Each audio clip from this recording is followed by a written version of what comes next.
Yo, what is going on, guys? It is Jonathan back again with the Weekly Scuffle, and I'm here to talk about my predictions for Vergil Ortiz versus Michael Mckinson. And honestly, I think this is a great fight for Vergil Ortiz, one of the rising stars in the welterweight division, probably one of the three of the, in my opinion, the welterweight kings with Vergil, Jerome Butenis, and Connor Ben. Granted, I think Virgil's next fight is a solid fight. He's fighting Michael Mckinson, 22-0, undefeated. Granted, Mckinson doesn't really have power. He is a southpaw though, so I think that's very good for Virgil to face somebody who Mckinson isn't no slouch. He's still a solid fighter, very good fighter. Just because he doesn't have that knockout power doesn't mean that he's not a good fighter, and he's proven to be that.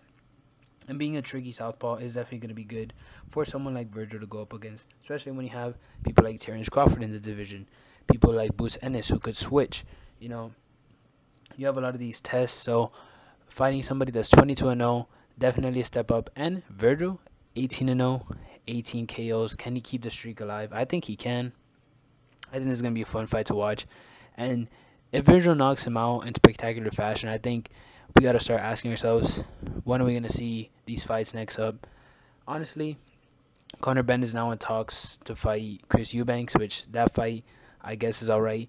But Jerome Butenis, he needs an opponent. Virgil needs an opponent. Unless both these guys are going to go fight someone like a Keith Thurman, why not fight each other? I mean, granted, you have to assume that once Bud and Arrow leave the division, those two guys will probably run the division with Conor Benn maybe stealing a belt for one of them before making a unification fight. But regardless, I think a fight with them is big no matter what. And whoever wins that fight between Boots and Virgil would definitely be the top dog and would probably require a title shot at that point. Probably be a mandatory for any of the four belts, if not all four.